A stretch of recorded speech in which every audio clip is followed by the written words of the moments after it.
Sir आप diagnosis के बारे में बता रहे थे अभी हुँ। कि इसको मिमिक करता है और डायग्नोसिस इसकी कैसे होती है ज़रा ये समझा दीजिए और इसकी से जुड़ी गलतफहमियाँ क्या हैं देखो, डायग्नोसिस? इरिटेबल बाउल सिंड्रोम एक डायग्नोसिस ऑफ एक्सक्लूशन है।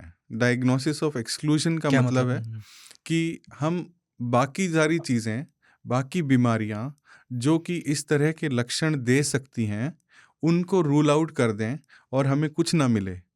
जैसे कि सीलिएक डिज़ीज़, हुँ, जो कि ग गेहूँ से एलर्जी को सीलिएक डिज़ीज़ बोलते हैं।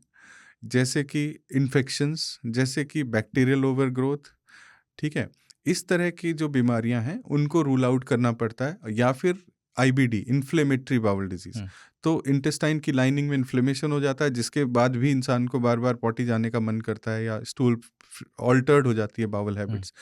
या फिर कभी कभी रेयरली अगर ये ऑनसेट 55 साल के बाद हुआ है, तो कोलोन के मेलिग्नेंसीज, कैंसर्स भी इस तरह से प्रेजेंट कर सकते हैं।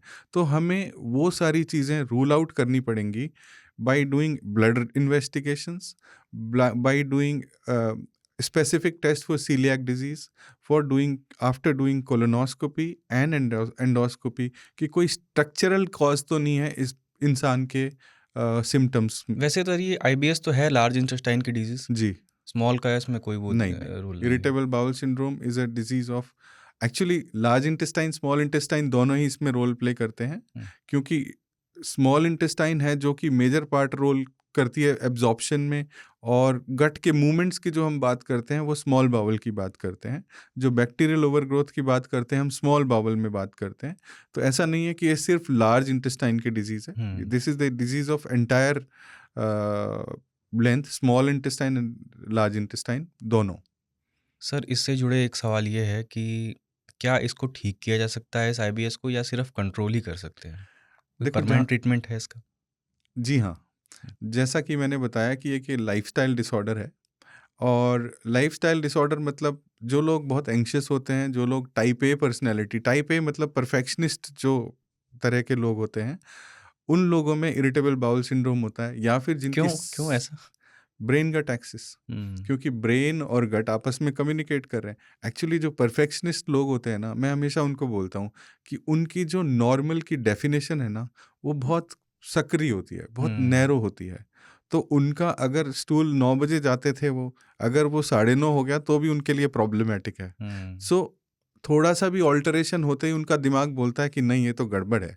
और जैसे ही दिमाग में उथल पुथल हुई, और आपके गट के मूवमेंट्स गड़बड़ हो जाते हैं। उसके बाद गूगल भी किया और सिम्पटम चेक किए। जी, वो तो आजकल बहुत ही बड़ी प्रॉब्लम हो गई है कि हर एक इंसान हर चीज़ को गूगल पे ढूँढता है, फिर अंततः वो अ, उसके कारण से प्रॉब्लम्स में ही आता है, क्योंकि जहाँ आपका गूगल में घुसोगे आपको टेक्निकल बातें समझ में नहीं आती हैं, हुँ, और आपका दिमाग सिर्फ खराब चीज़ों को पिक करता है।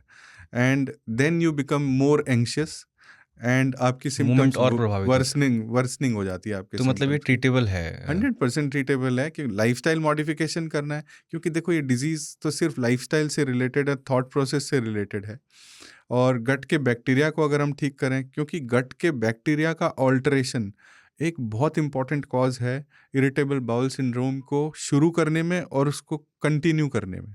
तो अगर हम इरिटेबल बाउल सिंड्रोम के पेशेंट्स में बैक्टीरियल ऑल्टरेशन कर दें, तो उसको बेटर हो जाएगा वो पेशेंट, उसके सिम्टम्स बेटर हो जाएंगे। सबसे इम्पॉर्टेंट है उसको समझाना कि ये एक बहुत बड़ी बीमारी नहीं है, इससे इससे कभी आपको बड़ी बीमारी नहीं बनेगी, इससे आपको कभी कोई फिजिकल डैमेज नहीं होगा।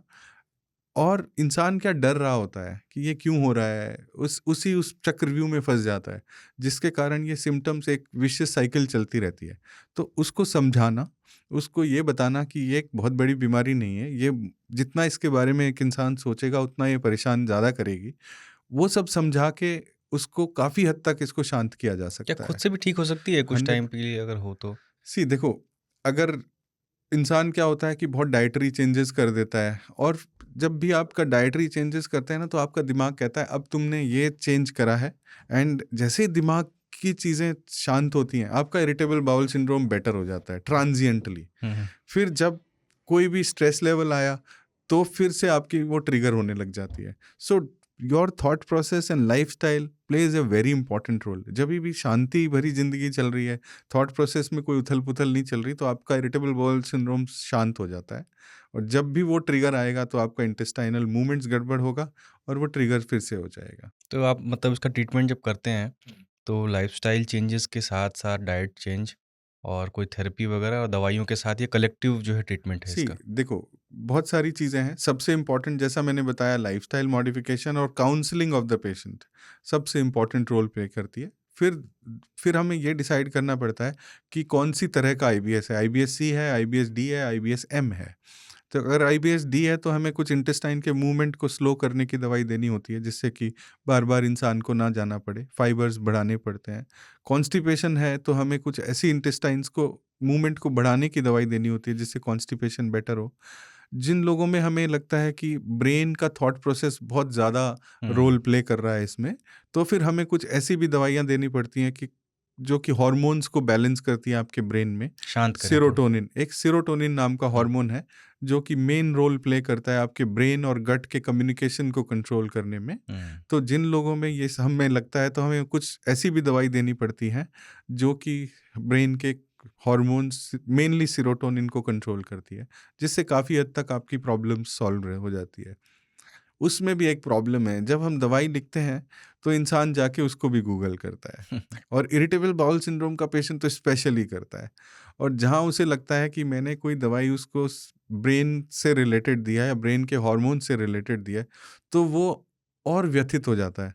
वो कहता है, अरे ये तो एंटी डिप्रेसेंट है, क्योंकि most of these drugs are antidepressant. हुँ, बट मैं यहाँ आपके इस पॉडकास्ट के माध्यम से कहना चाहूँगा कि जो डोज इरिटेबल बाउल सिंड्रोम में हम प्रिस्क्राइब करते हैं उस दवाई की, वो as a antidepressant dose से कंपैरिजन में बहुत कम है, और वो बहुत इम्पॉर्टेंट ड्रग है। उसको प्लीज़ आप उसको गूगल करके प्लीज़ व्यथित ना हो और उसको बंद ना करें। क्योंकि इतनी कॉम्प्लेक्स डिज़ीज़ है जहाँ ब्रेन इन्वॉल्व है, इंटेस्टाइन इन्वॉल्व है, स्टमक और लार्ज इंटेस्टाइन सब कुछ इन्वॉल्व है और बिल्कुल। हमारे सोचने का लाइफ़स्टाइल, तो वो बहुत कलेक्टिव किस्म का उसका इलाज जी, होता है। तो इसीलिए वो हमें कभी काफ़ी पेशेंट्स में देनी पड़ती है, but unfortunately most of the patients उसको कंटिन्यू नहीं करते, because of reading Google and because of many myths in the society.